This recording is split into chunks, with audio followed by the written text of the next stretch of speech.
I thought meeting my biological family would fix something in me, but all it did was show me how much damage I've been carrying. They look at me with hope like I'm someone worth saving, but they don't know what I did before I left, or what I almost became. I don't know how to tell them the truth. Welcome to Reddit Toxic Family Telltales channel. New episode every day. The worst manipulation I ever uncovered didn't come from a stranger, or a weird ex, or some creepy boss. It came from the two people who used to tuck me in and call me their miracle. I still remember the morning it started. We were having breakfast like normal, cereal, coffee, sunlight coming through the blinds, when my parents smiled at me with this weird, overly pleasant expression. My mom said, "We've decided we need to be stricter. Starting tonight, you can't come out of your room after 7 p.m. I actually laughed. Because in my house, strict never meant strict. The last time I broke curfew and snuck out to a party, they just teased me and asked if the music was any good. So hearing that from them felt like a joke. Only it wasn't. At 7 p.m. on the dot, my dad escorted me to my room like I was some hotel guest being shown to a suite. I kept waiting for them to break character, to laugh, to say gotcha. But instead, right after I stepped inside, I heard a sharp metallic click. The lock. From the outside. Dad? I rattled the door handle. Nothing moved. Then I heard muffled laughter, the proud, satisfied kind, as if they just discovered the secret to parenting overnight. That was when something in the air shifted. You know that feeling when the room suddenly gets colder even though the temperature hasn't changed? Yeah. That. And things escalated fast. At 3 a.m., yes, 3 in the actual morning, my door flew open so hard it smacked the wall. My parents burst in with flashlights like they were conducting a SWAT raid. Room inspection. Dad yelled. My heart shot straight into my throat. I was half asleep, confused, terrified. My mom crouched down counting my shoes out loud like she was taking inventory at a department store, and my dad was checking under the bed as if expecting to find contraband. What is happening? I croaked, still blinking against the flashlight beam. Mom gasped dramatically. Language. Stop overreacting. This is normal. Normal. Right. This was the same woman who used to rub circles on my back when I had nightmares. Now she wouldn't even meet my eyes. And every single night after that? 3 a.m. inspections. So loud and sudden that I stopped sleeping altogether. Instead, I just lay there waiting, heart pounding, bracing for the door to slam open again. The creepy part? The more exhausted I became, the more energized they seemed. They were practically glowing every time they caught me startled and shaking. Like they were feeding on it. After a full week of sleep deprivation, they added cameras. Plural. Installed in my bedroom. For safety, Mom cooed, like she was talking to a toddler. Those cameras beeped every 30 seconds. Non-stop. All night. Beep. Beep. Beep. I swear the sound burrowed straight into my skull. And I kept thinking, these were the same parents who gave me toast to sober up when I came home hammered at 16. The same parents who hugged me when I cried over dumb teenage heartbreak. So what changed? By day 10, the hallucinations started. Shadows that moved wrong. Light flickers that weren't really there. I couldn't tell dreams from reality anymore. One afternoon, desperate for any kind of comfort, I tried hugging them in the kitchen. Just hoping something human was left. They both stepped back like I'd thrown something disgusting at them. Personal space, my dad snapped. That was the moment I realized they weren't just trying to punish me. They were trying to break me. So I tested them. One night I stayed out 5 minutes past the new curfew. 5 minutes. Mom exploded like someone had set off a grenade. Screaming, crying, yelling about military school. It was so over the top it would have been funny if it didn't feel like my life was on the line. But then I saw it, the tiny twitch at the corner of her mouth. She was enjoying this.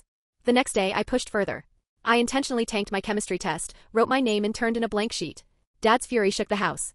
I could hear things hitting walls. Later, passing their bedroom, I heard him whisper to my mom. He's finally doing it. I stopped breathing. Doing what? That sentence rattled around in my skull until something cracked inside me. I just wanted my parents back. The ones who kissed my forehead and called me their miracle baby. The ones who made me pancakes on my birthday. I wanted to be loved again. So for the first time in years I thought about her, my biological mother. What would my life look like if she hadn't given me up? Would she have wanted me? Missed me? I needed to feel wanted by someone. Anyone. That night, while my parents were laughing in the living room, drinking wine like nothing was wrong, I crept into my mom's home office and opened her laptop. I typed my biological mom's name into Facebook. But before I could even search, I saw a little notification in the corner, a new message from someone named Maria Tendella. My biological mother. When I opened it, my stomach dropped hard enough to make me dizzy. There were years, literal years, of messages from my biological parents. They were begging my adoptive mom to please let them be part of my life. Some were desperate. Some sounded angry. Some were heartbreaking.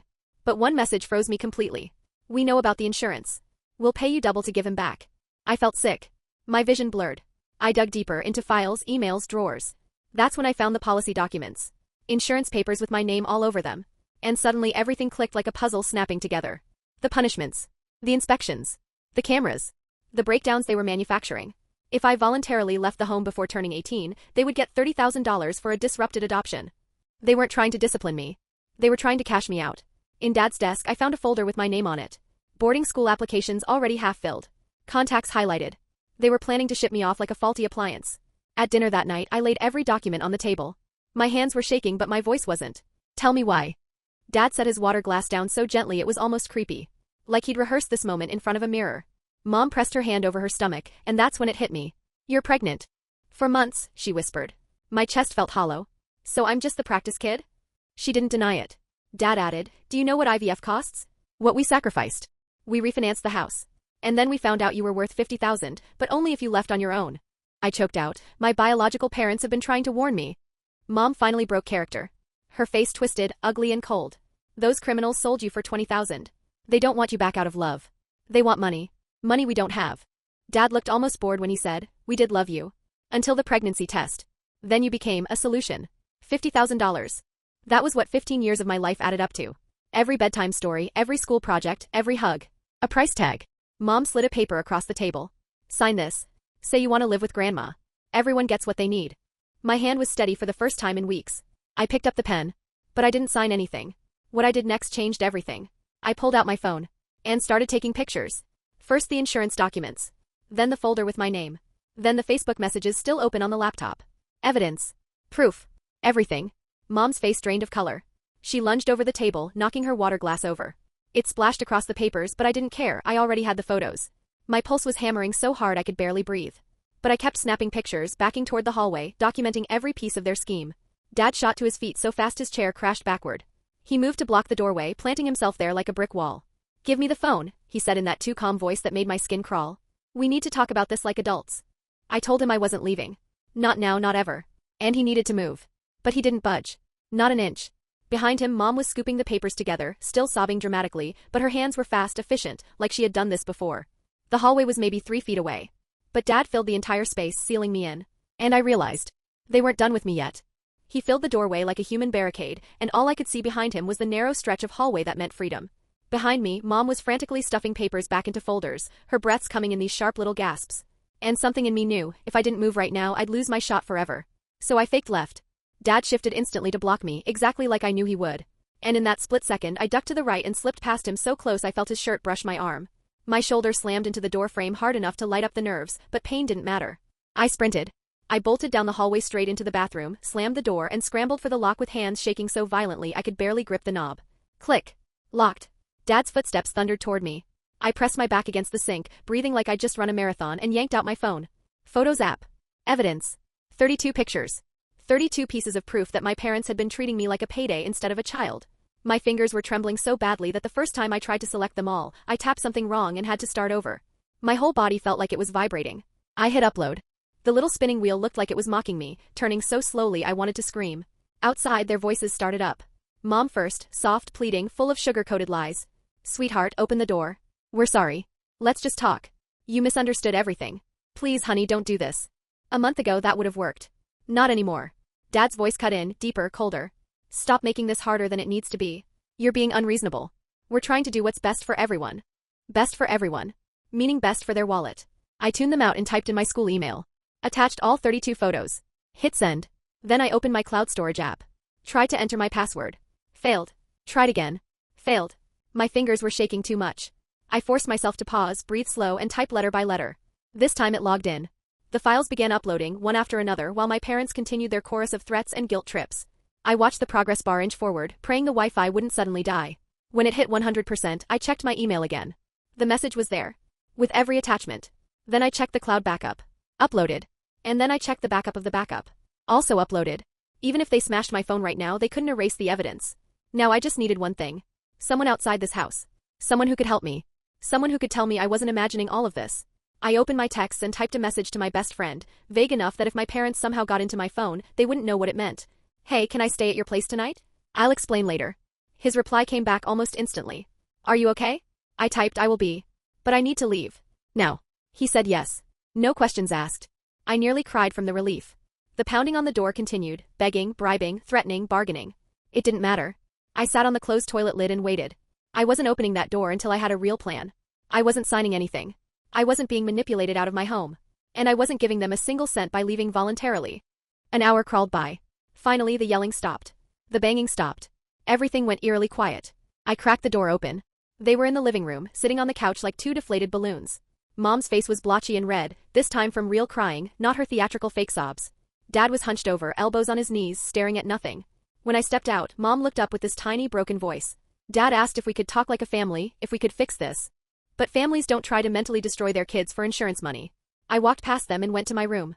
They followed, hovering in the doorway while I pulled out a backpack and started shoving my life into it. Clothes first. Laptop. Charger. Toothbrush. And the manila folder of documents I'd hidden under my mattress days ago, long before tonight's explosion. They kept talking. Telling me I was proving their point. That I was being difficult.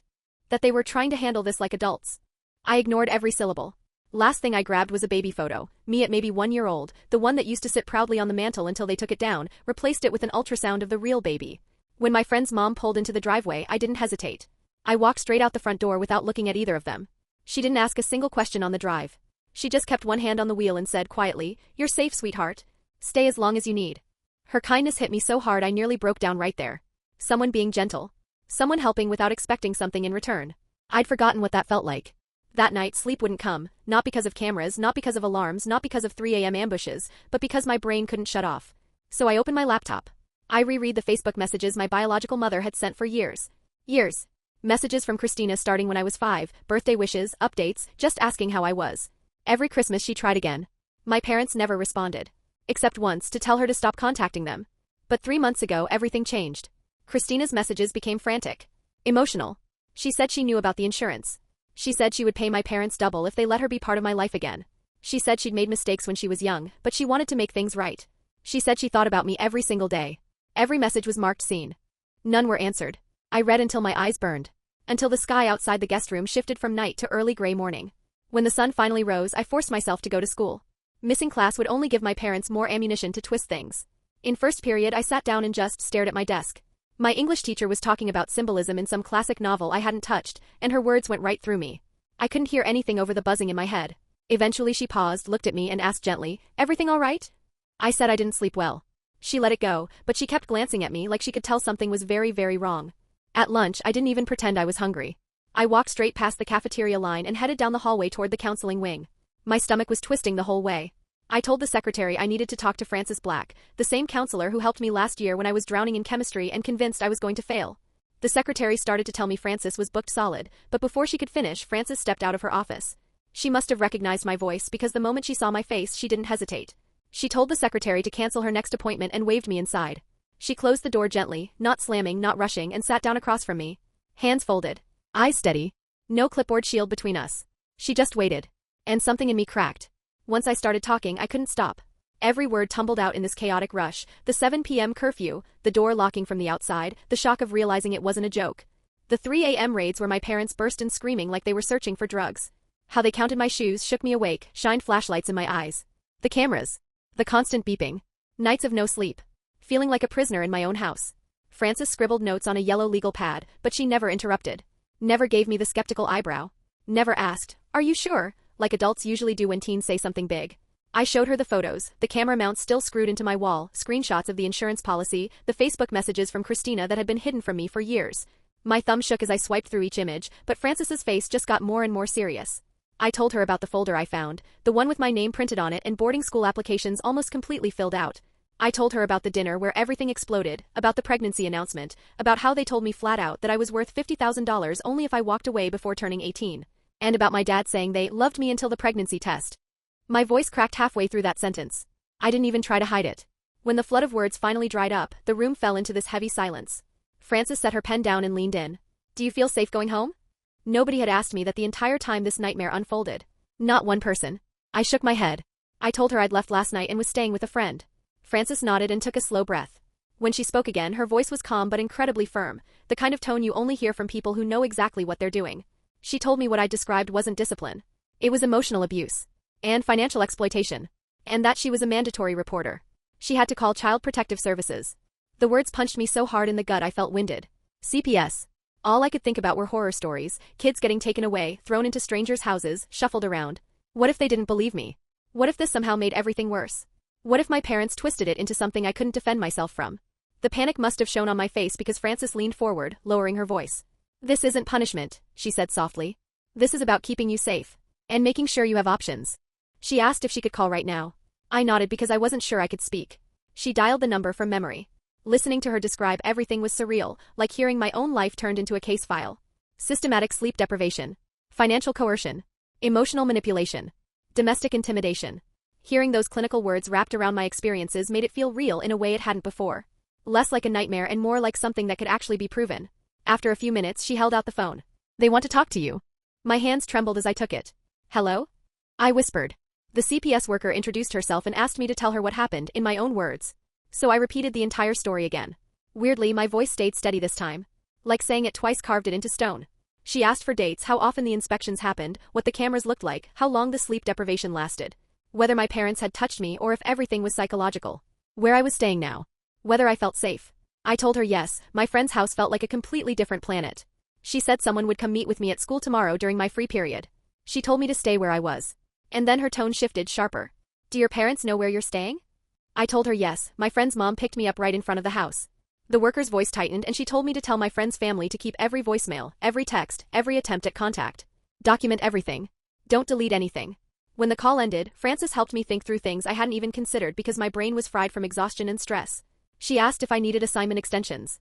She asked if I'd brought my medications. She reminded me about important documents, birth certificate, social security card, things I hadn't even thought about grabbing when I left. She wrote her personal cell number on a sticky note and pressed it into my palm. "Call me anytime. I don't care if it's midnight." She said she'd email my teachers about a family emergency without giving details.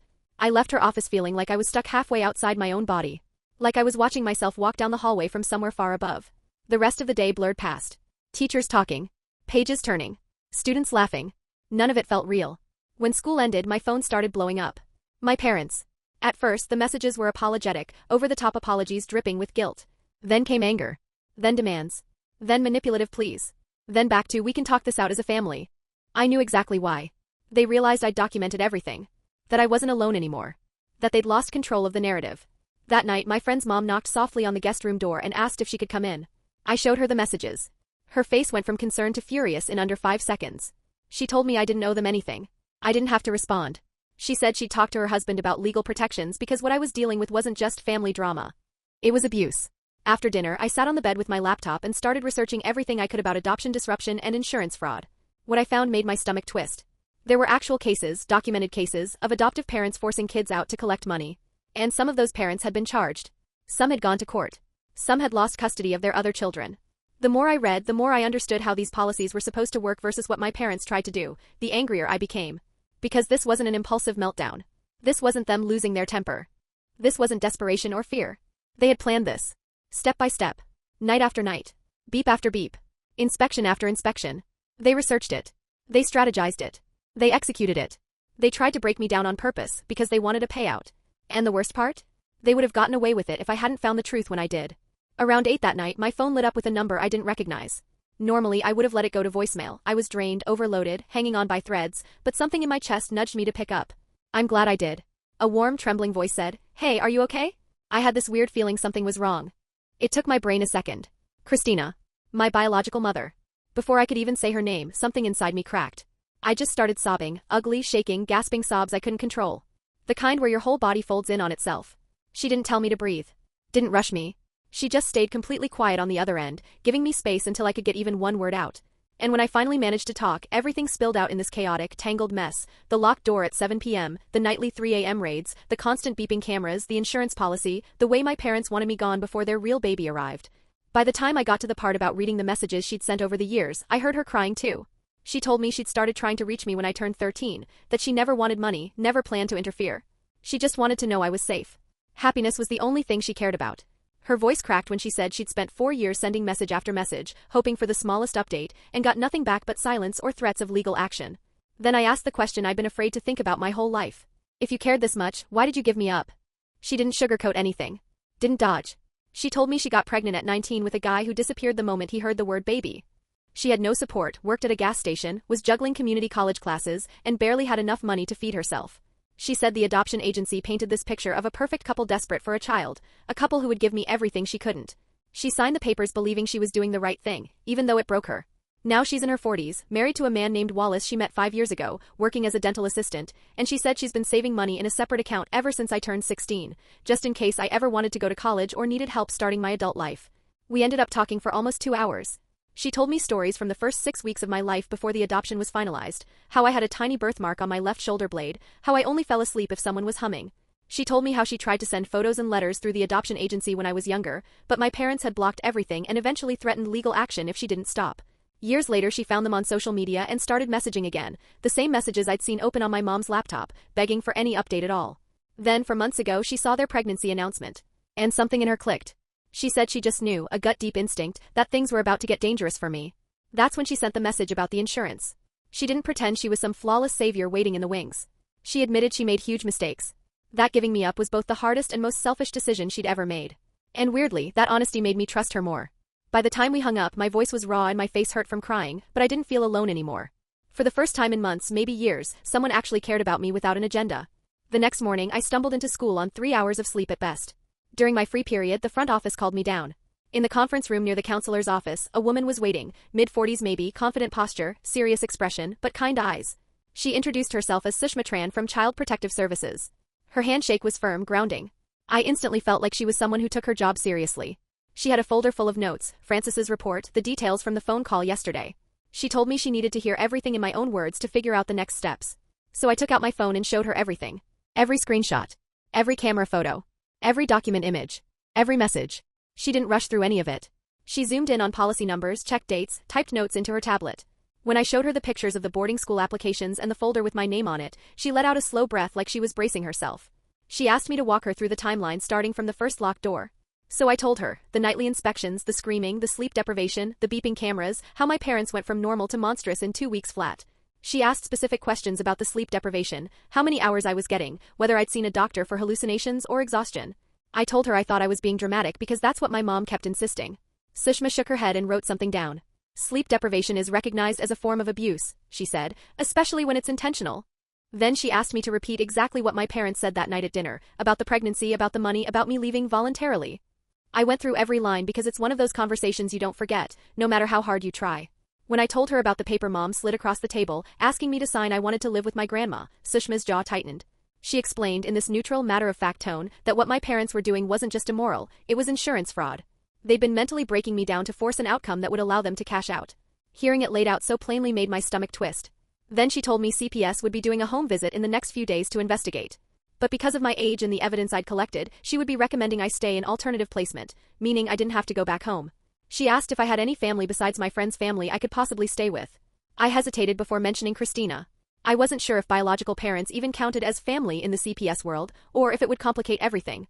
But the moment I said her name, Sushma's whole demeanor changed, alert but hopeful. "How long have you been in contact?" she asked. "Does she know what's been happening?" I told her about the call the night before. About the years of blocked messages. About everything Christina had been trying to do. Then Sushma asked if Christina wanted to be in my life. I said yes, or at least she wanted whatever relationship I wanted. Sushma nodded, and then she said something that made my lungs feel tight and light at the same time. Kinship placement, living with biological family, is the preferred option in these cases, as long as the parent can pass a background check and home study. She asked for Christina's information, phone number, address, anything I had. My hands were shaking as I gave it to her. Because for the first time this wasn't theoretical. This wasn't fantasy. This wasn't me wondering, what if? It was real. And I might actually have a chance at going home, not to the house I grew up in, but to the mother I lost before I even knew her. Sushma packed up her tablet and folders, slipping everything neatly into her bag. Before she left, she gave me her direct number, not the generic CPS hotline, her actual work phone, and told me, "Call immediately if anything happens that makes you feel unsafe. And keep documenting every attempt your parents make to reach you." Her voice was steady, but her eyes were gentle in a way I didn't realize I needed. Later that afternoon I was sitting in Francis's office during last period, my new unofficial safe zone, when the intercom crackled to life. The front office secretary sounded tense. "Security to the main entrance, please. Security to the main entrance." Francis and I locked eyes. She stood up slowly, told me, "Stay here," and slipped out the door. I moved to the window that overlooked the front parking lot, my heart pounding faster than it had all day. And there they were. My parents' car was idling right at the curb, hazard lights blinking. Mom was standing outside the entrance, waving her arms, her whole body vibrating with frantic energy. Dad had this tight grip on her arm, trying to reel her in, but even from the second floor I could see the anger etched into his face too.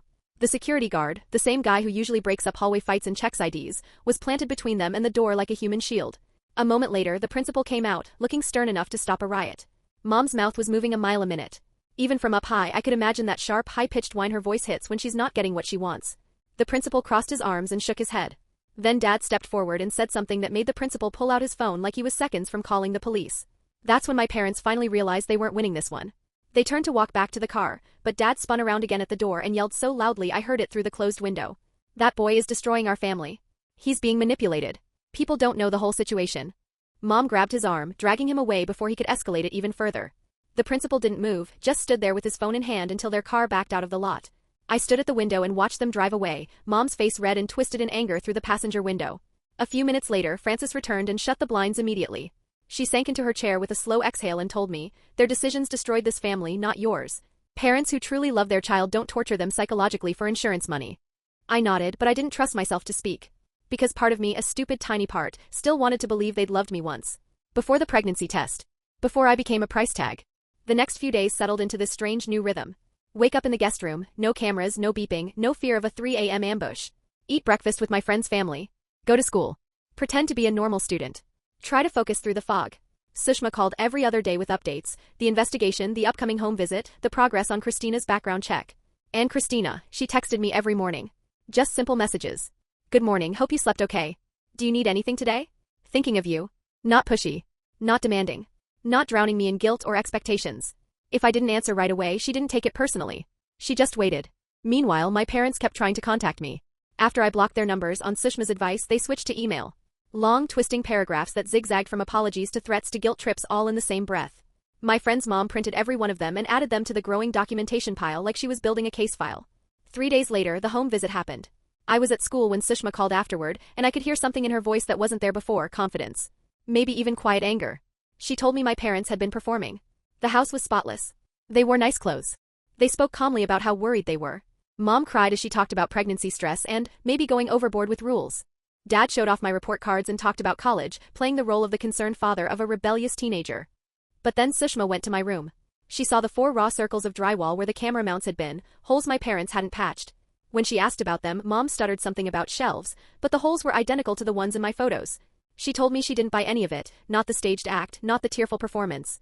She said everything felt too polished, too rehearsed, too convenient. 2 days later, a thick envelope arrived addressed to CPS with a copy for me. A letter from a lawyer. 8 pages. Fancy letterhead. Expensive legal jargon. They reframed everything. The locked door? Establishing boundaries for a teen struggling with judgment. The 3 a.m. inspections? Necessary supervision due to concerning behavioral changes. The cameras? Safety measures recommended by a family counselor. We never even had a counselor. The insurance policy? A standard adoption protection plan misunderstood by an angry adolescent. By the time I finished reading, my stomach felt like it was full of rocks. The way they twisted every cruelty into something reasonable made me physically sick. I could see how anyone who didn't know the truth might believe them. My friend's mom found me hunched in the bathroom, crying silently. She smoothed out the crumpled letter and added it to the documentation file without a word. The next morning, Sushma called. Her voice was sharper than usual. Her supervisor was now involved. Because of the insurance fraud angle. She told me cases involving financial exploitation get escalated, and now additional investigators were looking through the policy and its terms. That afternoon, a detective from the Financial Crimes Unit called my cell. His tone was serious but kind. He asked if I could walk him through the dinner conversation in detail. So I went outside to my friend's backyard with a notebook and repeated everything, Dad setting down his water glass, Mom's hand drifting to her stomach, the exact phrasing about, "only if you leave on your own." He asked follow-up questions, whether they'd shown me documents before or after the confrontation, whether they'd pushed the idea of me leaving multiple times. I answered everything as precisely as I could. He thanked me for being organized, for collecting evidence, for staying clear despite everything. He told me the insurance company had opened their own investigation. For the first time in weeks, something felt different. Like maybe, just maybe, the truth was finally louder than their lies. 4 days later, Sushma called with news that made my whole body go still, like every thought in my head froze at once. Christina had passed everything. Her background check. Her home study. Every requirement. CPS had officially approved her for kinship placement. Which meant I wasn't going into foster care. I wasn't floating between temporary houses. I wasn't stuck in limbo at my friend's place forever. I was going to live with Christina, my biological mother. Sushma explained it was temporary until the investigation finished, but it was still the safest, most stable option, and the preferred one whenever biological family was a healthy, willing choice. I thanked her, hung up, and then just sat there staring at my phone, hands shaking. Terrified. Excited. Hopeful. Nervous. All at once. Christina and I had been talking almost every day. We'd done video calls where she walked me around her apartment, introduced me to Wallace, showed me the little things she was fixing up for me. But we'd never actually stood in the same room. Never breathed the same air. And now I was supposed to move in. To build a connection. To see if we could be a family in real life. If the woman who gave birth to me could become someone I trusted. The transition happened on a Saturday morning. Sushma supervised everything, clipboard in hand but smiled gentle. Christina's apartment was in a quiet complex about 20 minutes from my school, nothing fancy, but warm and bright with sunlight spilling through the windows. The kind of place where the air smelled like laundry detergent and lemon cleaning spray, not tension and fear. She had set up the second bedroom for me. A bed with a blue comforter. A small wooden desk with a new lamp still smelling faintly of cardboard. Shelves lining the wall, empty and waiting. Light gray walls that made the room feel calm. On the desk lay a poster of the solar system, still in its wrapper. Like she had bought it but wasn't sure if I'd want it. Like she wanted to give me choices. Wallace stayed mostly in the kitchen, giving us space. He was tall, soft-spoken, around 40, with a quiet friendliness that made my shoulders unclench. Christina hovered a little, hands twisting the hem of her shirt, asking if everything looked okay, if I needed anything, if I wanted a snack or something to drink. I set my bags down and told her the room was perfect. The word felt strange in my mouth, but it was true in its own way. 2 days later, my adoptive parents tried to block the placement. They filed an emergency motion claiming Christina was unstable and CPS was manipulating me. Sushma called to explain, her voice tight with anger, how their lawyer was insisting I needed to be returned home immediately for my own safety. The judge reviewed everything that afternoon. The photo evidence. The timeline of abuse. The insurance policy. The camera mount holes. My statement. He denied their motion outright. He even issued an order requiring them to stay away unless they arranged supervised visits through Sushma. And he used the phrase concerning pattern of psychological abuse in his ruling. Sushma said that wording mattered. The judge wasn't fooled. The first week at Christina's was awkward. Not bad. Just new. She worked at a dental office, leaving at 7:30 a.m. and getting home around 5, so I had the apartment mostly to myself after school. I'd do homework at my desk or watch TV on the couch, touching things carefully like I didn't quite believe any of it belonged to me yet. We ate dinner together every night. Sometimes the conversation flowed, sometimes the silence sat between us like a shy guest we didn't know what to do with. She'd ask about school, classes, homework. I'd ask about her patients, about her day. Neither of us pushed too hard. Wallace joined us most nights. He'd tell stories about frustrating printer errors at work or clueless callers asking why their Wi-Fi didn't work. He'd say, "Did you try turning it off and on?" in this deadpan tone that always made Christina snort. Slowly, the silences felt less sharp, less intimidating. Christina never asked me to call her mom, never tried to pretend we were magically close overnight. She let things unfold on their own timeline. I needed that more than I realized. Frances checked in constantly. Counseling sessions twice a week. Quick chats in the hallway.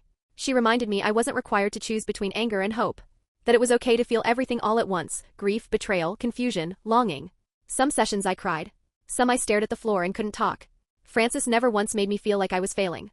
I started sleeping, actually sleeping, for the first time in weeks. No cameras. No beeping. No sudden door slams. But the nightmares came anyway.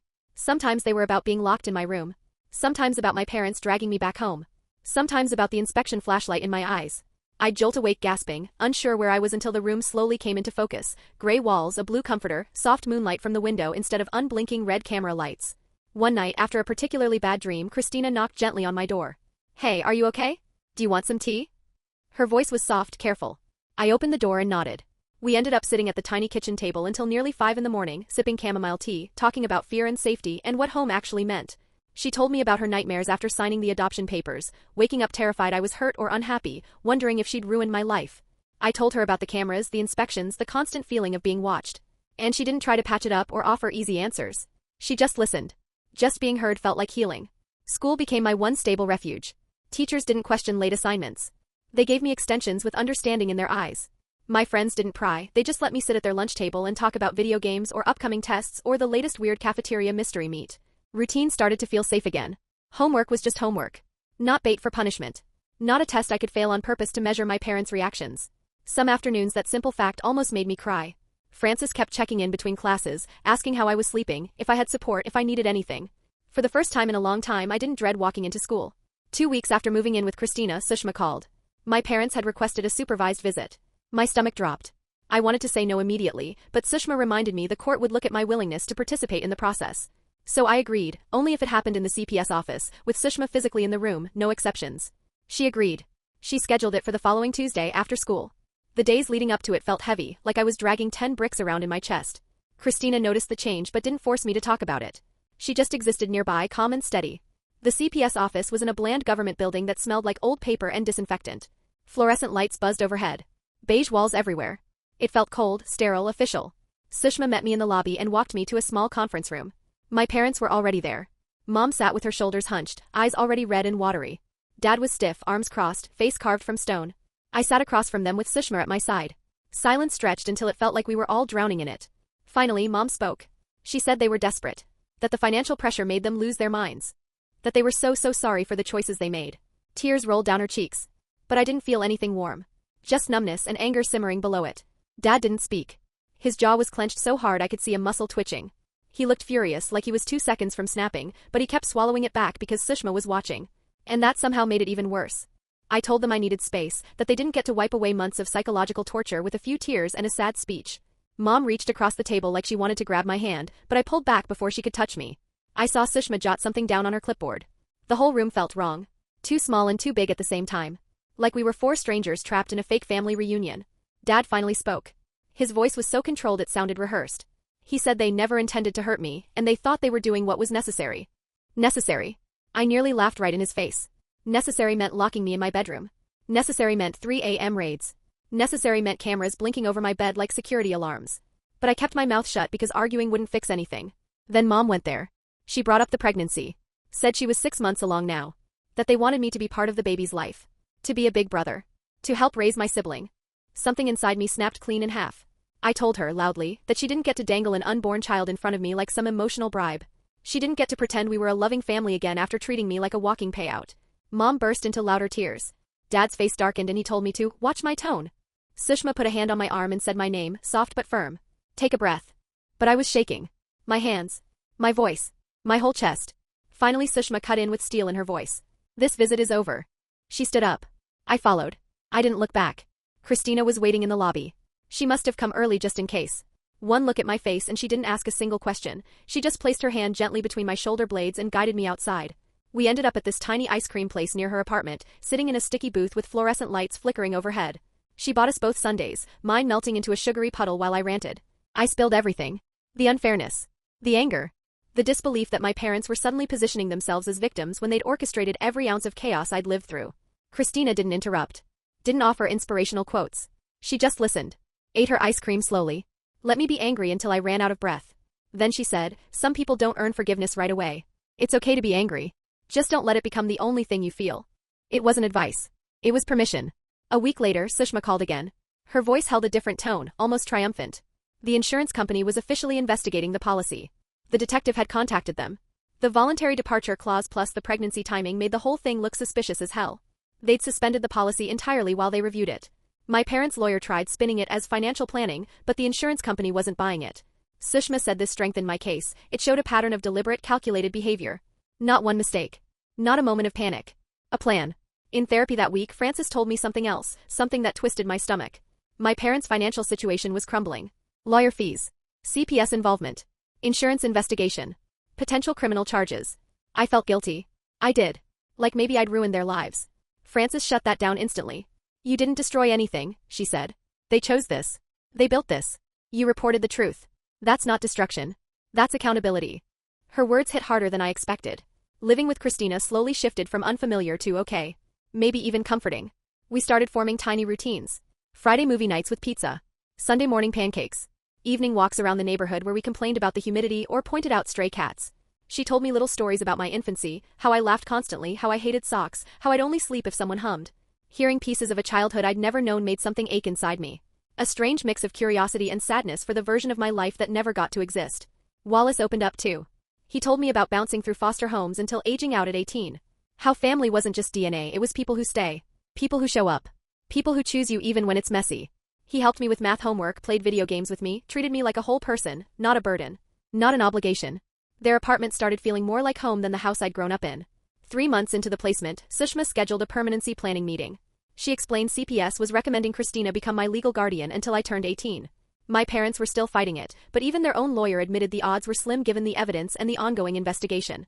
Christina sat beside me during the meeting, her hand resting on the table near mine, not touching, not pushing, just there. And I realized I wanted this. I wanted stability. I wanted a home. I wanted to stop being afraid of everything falling apart again. The court hearing happened 3 weeks later on a Wednesday morning. Sushma drove me to the courthouse. We sat on a hard wooden bench outside the courtroom while lawyers and social workers buzzed around us. The hallway smelled like cleaning solution and old coffee. When my case number was called, we walked into a small courtroom, nothing dramatic like TV. Just fluorescent lights, a judge's desk, and a couple of chairs. The judge was a woman in her 50s with reading glasses on a chain. She flipped through my file for what felt like an eternity. Then she looked at me. Do you feel safe living with Christina? Yes. Do you want the placement to continue? Yes. Has anyone pressured you to say that? No. I didn't even have to think. The judge nodded, made a few notes, then glanced at the empty chairs where my parents should have been. And just like that, 15 minutes, maybe less, she granted the guardianship order. Christina was officially my legal guardian until I turned 18. No dramatic music. No gavel slam. Just a sentence that changed my entire life. Sushma hugged me in the parking lot, telling me she was proud of how I'd handled everything. It meant more than she knew. That night, Christina made spaghetti and meatballs, my childhood favorite, apparently. I didn't even remember that, but she did. We ate together with Wallace at the kitchen table. No speeches. No big emotional breakdowns. Just dinner. Then Christina stood up, walked into her room and came back with a key on a plain metal keychain. She placed it in my hand. This is your home, she said softly. For as long as you want it. No conditions. No clauses. No threats. No manipulation. Just a key. I stared at it, feeling the weight press into my palm. Such a small thing for something so huge. Wallace lifted his water glass and said we should toast to new beginnings. We clinked our glasses together. Like a real family. A family I never thought I'd get. 2 weeks later, I started seeing a therapist who specialized in adoption trauma and family abuse, the heavy stuff people usually avoid talking about. Her office was in this quiet building near the community college, the kind with soft chairs, warm lighting and tissue boxes everywhere like they were part of the decor. The first session felt awkward, mostly because I didn't know where to start or how far down to dig. But she didn't make me guess. She asked specific questions about the timeline the first night my door locked, the cameras, the insurance policy, and she listened without flinching or giving me that poor kid look people sometimes slip into by accident. She told me we'd take it slow and unpack things at my own pace. I didn't expect the sessions to hit as hard as they did. Not because she pushed me, she never did, but because talking made everything solid. Real. Saying the words out loud forced me to sit with the abandonment I felt when Christina gave me up, even though I now understood why she had to. And I had to face the manipulation, the fear, the grief for the parents I thought I had, the ones who once tucked me in and called me their miracle before everything cracked open. Some days I walked out of therapy feeling worse than when I walked in. My therapist said that was normal. Healing, she said, isn't about dodging the pain. It's about walking through it and coming out the other side. A few months in, she helped me realize something I hadn't been able to see alone. I could be angry at my adoptive parents and still recognize that they were flawed human beings who made catastrophic choices when they were desperate and terrified. It didn't excuse anything. It didn't wipe away the abuse. But it helped me stop blaming myself. She told me I wasn't unlovable or broken. They were. That shift loosened something heavy inside me. It didn't erase the anger, but it stopped it from swallowing me whole. School got easier as my life stopped feeling like a constant emergency. My grades climbed because I was finally sleeping at night instead of bracing for 3 a.m. interrogations. I joined the robotics club because I wanted something normal and hands-on. Turned out I was good at programming, like really good. For the first time in a long time, I felt proud of something. By spring, I was even thinking about college applications, something that felt impossible a year earlier when I couldn't even see past the next morning. Frances helped me go through it all: applications, deadlines, engineering programs. She even wrote me a recommendation letter so thoughtful it made me tear up. She didn't describe me as the kid with the messed up family situation. She described me as someone resilient, someone who problem-solved his way through hell and kept going. It meant more than any grade I'd ever gotten. One Saturday, Christina and I were folding laundry, something so ordinary it almost felt strange, when she brought up my adoptive parents. She said gently that we should talk about what I wanted. Whether I wanted contact. Whether I wanted nothing. Whether I wanted to wait and see. She said it was my choice, not hers. I told her I wasn't ready for anything. Maybe I wouldn't be for a long time. Maybe I'd change my mind someday, maybe I wouldn't. She nodded and said healing doesn't move in straight lines. That she'd support me no matter what I chose, even if that meant opening a door she'd spent years hoping might stay closed. And the fact she said that, the fact she didn't make it about her, mattered in a way I can't fully explain. My adoptive parents' legal troubles dragged on for months. Eventually they signed a plea deal. Probation instead of jail. Fines. Mandatory counseling. They had to pay restitution for my therapy, which felt like cosmic symmetry more than vengeance. The insurance company concluded its investigation and denied the claim completely. Fraud, they said. My parents lost credibility with CPS, with the insurer, with pretty much everyone involved. Sushma told me they'd have a hard time adopting again if they ever tried. I didn't feel happy about it. I didn't feel vindicated. I just felt balanced. Like something that had been horribly crooked finally straightened itself. In early spring, my adoptive mom had the baby. She sent a photo through Sushma since we still weren't in direct contact. I stared at that picture for a long time, a tiny scrunched-up newborn in a blue hat. My sibling. Someone who shared the parents who raised me for 15 years. I didn't feel jealous. Just sad. Sad for what could have been if my parents had chosen differently. Sad for how easily love can be given and taken away. I hope they do better this time. One night, maybe a week later, I started writing them a letter when I couldn't sleep. I told them I wasn't ready for contact. That what they did was wrong. That I understood desperation, but that didn't excuse cruelty. That I hoped they'd treat my sibling better than they treated me. That I was safe now. That they didn't need to worry about me anymore. The letter sat in my desk drawer for 3 weeks before I finally mailed it. It felt like closing a door, not locking it, not sealing it forever, just gently, firmly shutting it. Around that same time, something shifted with Christina. It was small. Quiet. Huge. I stopped thinking about what to call her. One morning while we were making breakfast, I said, "Mom, do you want coffee?" without even realizing it had come out. She froze mid-stir, eyes glassy with tears. She whispered that she didn't expect that gift, wouldn't ever take it for granted, and that I could call her whatever felt right. Wallace heard us from the living room and came in grinning like an idiot. "Well," he said, "now I'm stuck with both of you." We all laughed and something heavy in my chest loosened. Calling her Mom just felt right. Not because biology said so. Because she'd shown up. Because she'd earned it. A few weeks later, Christina set her laptop on the kitchen table and said Jasper, my biological father, wanted to video chat if I felt ready. My stomach did that weird flipping thing again, but I sat down anyway and hit the call button. And then he appeared. Dark hair going gray. A face that looked like mine. A nervous smile. We talked for 2 hours. Not deep therapy stuff, just normal things. School. His work as an electrician. He showed me photos of his wife and kids, my half-siblings, and explained he lived in Oregon, which felt like an entirely different planet. He never tried to replace anyone. Never said he wanted to be a dad. Just offered connection if I wanted it. Before hanging up, we talked about maybe visiting during summer break. Nothing dramatic or cinematic. Just something simple. After the call, Christina squeezed my shoulder and asked how I felt. Weird, I said. But good. It was the truth. The next week, Frances pulled me into her office during lunch and laid out a stack of scholarship applications. She explained that kids in kinship care qualified for specific programs, ones I didn't even know existed. It took 3 lunches and a lot of typing, but we filled them all out. Essays, forms, explanations I never thought I'd write. She helped me phrase everything in a way that didn't sound like begging for pity, just stating fact. These were obstacles and I had overcome them. A month later, I got 4 acceptance letters.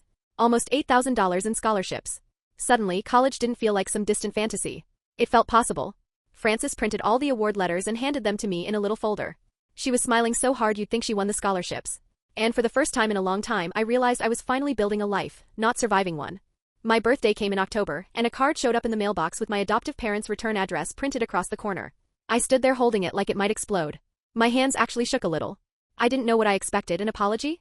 Anger? Some attempt at manipulation disguised as love? Inside was a generic greeting card. A stock photo sunset. A printed Hallmark message wishing me happiness in the year ahead. And a $50 check with both their signatures. That was it. No handwritten note. No acknowledgement of anything that happened.